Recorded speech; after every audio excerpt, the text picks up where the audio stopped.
Hello, good morning, and welcome to the replay. I'm Louise, healer and therapeutic leader of Peace and Presence Healing. And so today we're going to talk about being an empath. And we're going to have a discussion as part of Insight with Louise, just to share my experiences of being an empath and maybe to highlight to you what you may be experiencing and whether you can relate to being an empath or not. So I'm going to give people a couple of minutes to come and join live, and I'm just going to have a little sip of my drink. And I'm just feeling so refreshed, washed the hair, and I've been on a lovely business call this morning, and I'm ready to engage with you lovelies to share a little bit about what it's like being an empath. So a lot of us have maybe heard about empathy, and empathy is something that we all can experience. We all can have an aspect of how we really understand and tune into other people, maybe due to an experience that we've had. And it is totally different to being an empath. And I want to divulge in and look at this today because we can be empathetic and not necessarily be an empath. So, for example, you can have empathy for somebody who has lost a family member that has passed over to the other side. You can empathise with that person as a general member of the public because you've experienced that loss as well, so you can understand that in that terms. But being an empath is something that you are. It's something that, to me, you are very much have the DNA. You are born into being an empath. I don't feel it's something that you can learn to be. You are it or you're not it. So I'm going to just give a little overview of what I think being an empath is. And basically it is someone who is very sensitive to the energy of others and that around them. Now, this group is very much about sensitive souls. And if you're watching on other platforms as well, you may be watching this because you feel that you are a sensitive soul. Now, for me, being sensitive to energy, I've really probably not remember everything from being childhood, but one of the things I was very sensitive, maybe described as shy, maybe an introvert. I might have been described as someone who I've always also called mad and soft. And these are some of the stereotypes. These are some of the words, the conditionings that we as adults now are probably feeling that aren't actually true. These are just the way the world perceives empaths. So as a child, I was very easily able to cry. I was very emotional and very fearful of what's going on around me.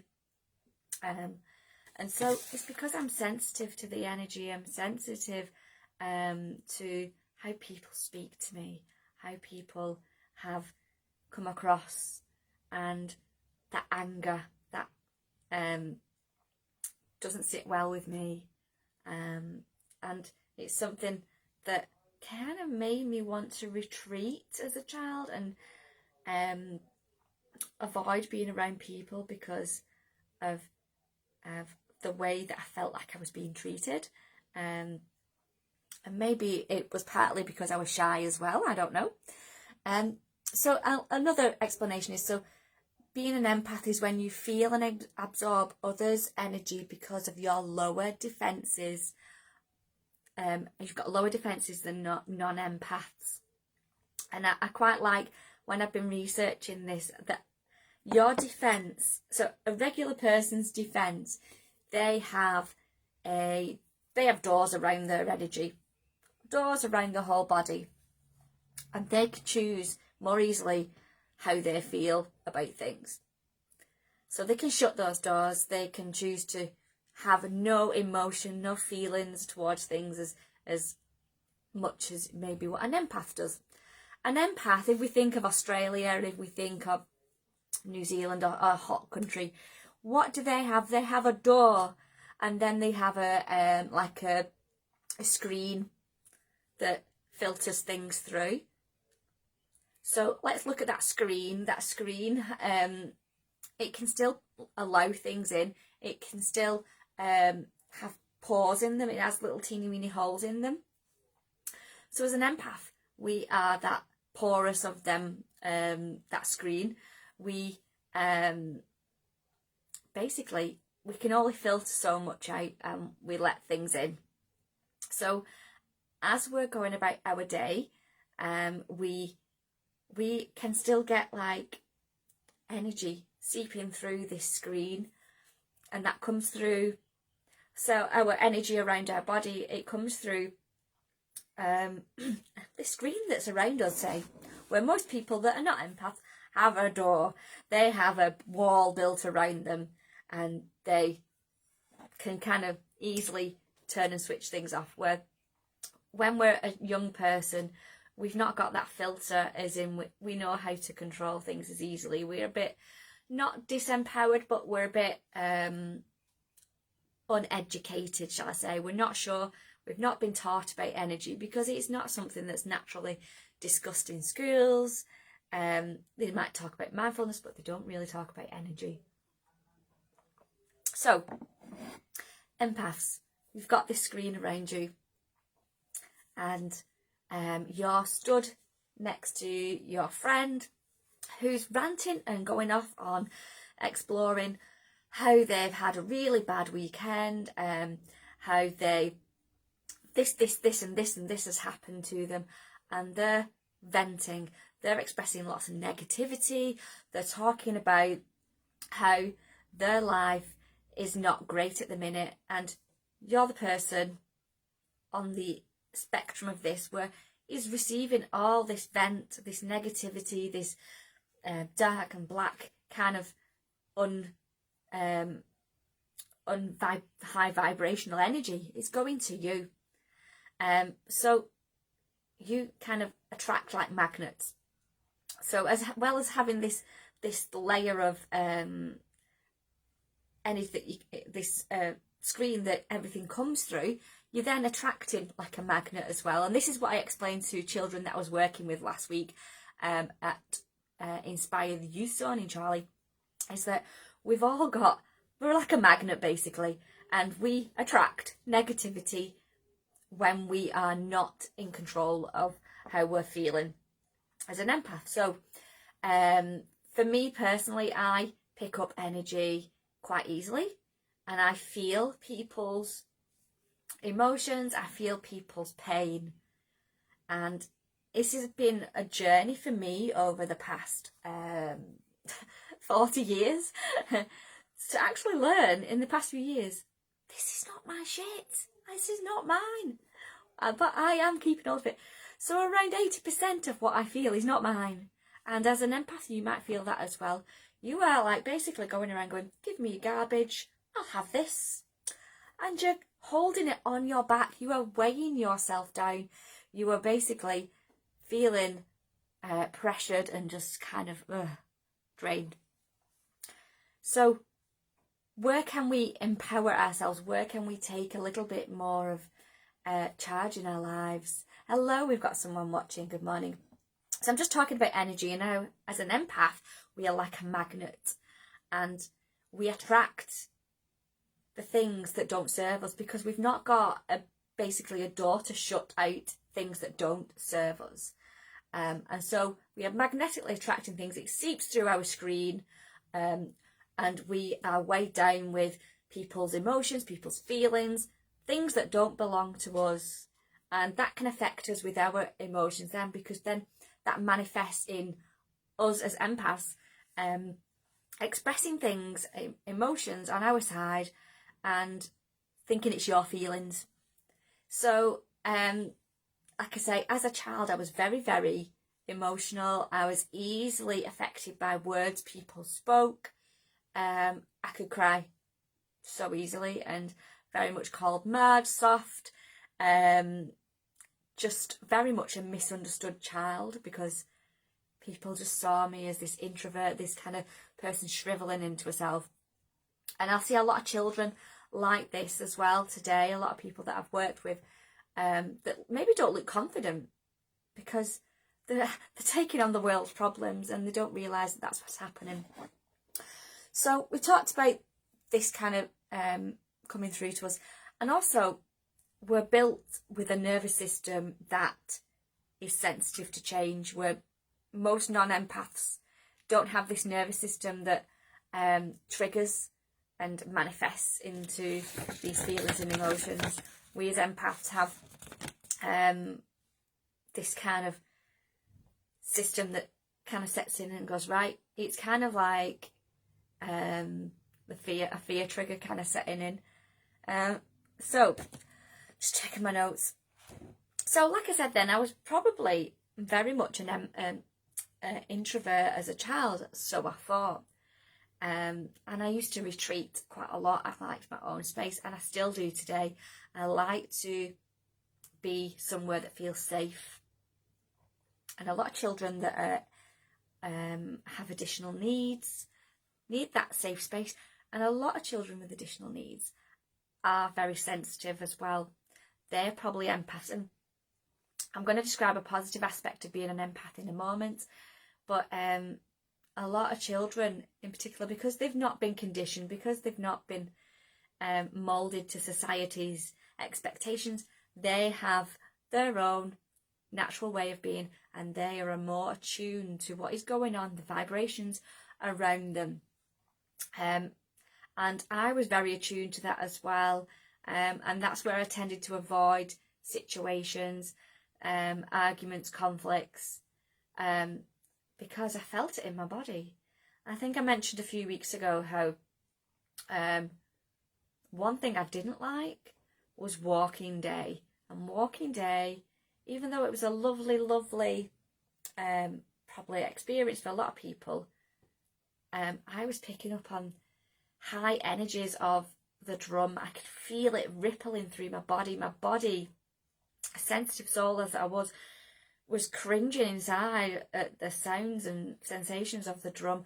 And that's going more from an empath into a highly sensitive person, because I was overwhelmed, I was overstimulated by the sound of the drum.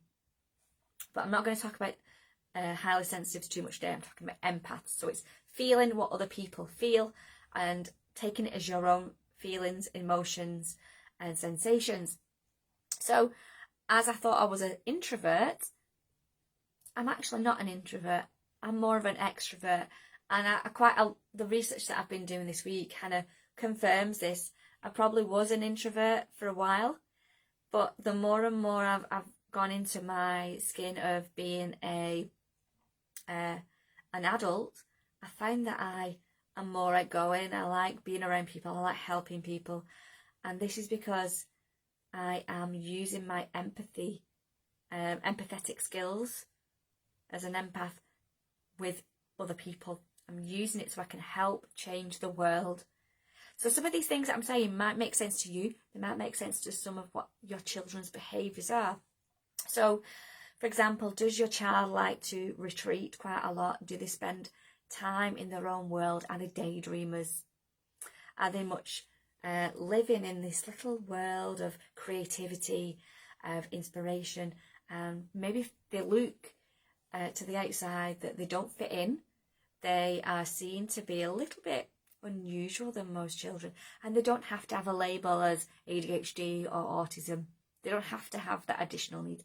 They can be just a child in their right that is just trying to adapt to our mad world, and they're learning these coping mechanisms, and one of them is to retreat into their own little place and space, and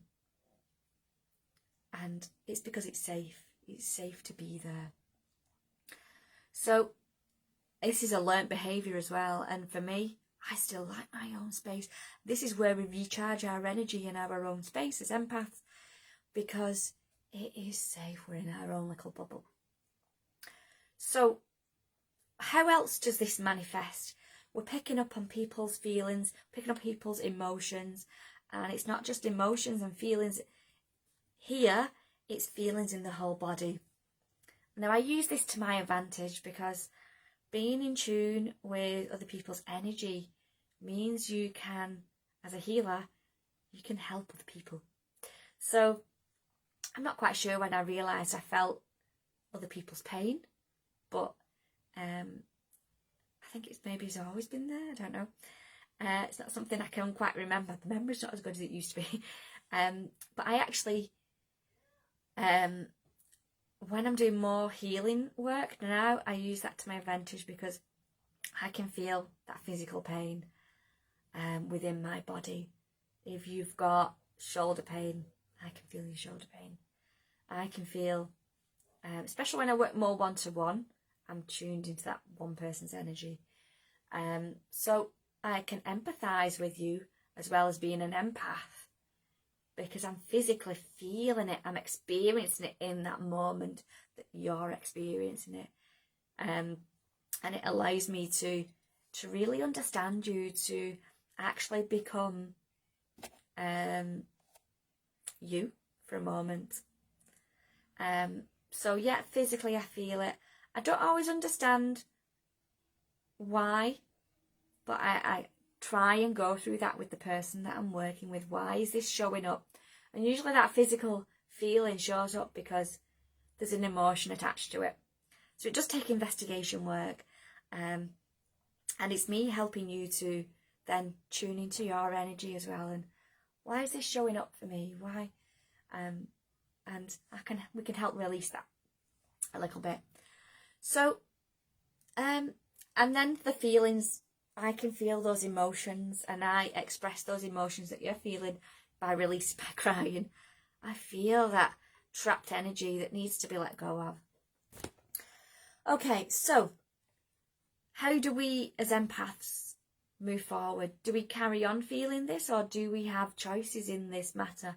Do you have choices in being able to not feel these things, to be able to enjoy being around people without feeling overwhelmed and intensity? Yes, you do. Yes, you do indeed. So, I've been talking for a good 15 minutes. So basically, when you start to feel uncomfortable, when you start to feel that room is a negative vibration happening, when you start to feel the conversations turning into something that doesn't suit, you have a choice. You have a choice to become resilient. And this is something that I have developed over time, resilience. And choosing, I'm not going to put up with your shit. I'm not going to put up with you lowering my vibration, lowering this feeling of joy that I've got. And there's times I lapse. It's not all perfect. I can really take things personally too much. But the more and more I work on myself, the more I can say, I don't want to feel this way anymore. I don't want to feel like the weight of the world is on my shoulders, when it's not my weight and it's your problems. And because I do attract people that are sensitive as well, and people that are feeling negativity. I have had to learn the hard way, and it's not been nice. It feels like very much I'm alone a lot of the time. And that's where that resilient comes in. It's not giving in to this feeling, it's pushing through it. So when we're in this scenario, well, to be honest, I think it's about having that morning ritual to start off with. Starting your day the right way and putting your barriers up. Talked about those doors, talked about those filter doors as well. But actually, energy is a colour. And I want you to think about how you can wake up each morning and choose a colour that feels high vibrational for you. Any colour that you want. And I want you to shower yourself in this colour. You can imagine you being, it's falling down like a rain shower, or you're in the shower itself and you feel this beautiful colour wrapping around you. So it's showering down, it's cleansing your body, and then I want you to wrap yourself in like a blanket in this colour as well. From head to toe, just leave a little bit of your face there and you're wrapped in this beautiful colour. And keep doing that throughout the day as much as you can remember. I know it's not easy to remember little things sometimes. We need to get in that routine. So showering your energy, cleansing your energy, and then and wrapping yourself in this beautiful blanket of colour that you feel is high vibrational for you.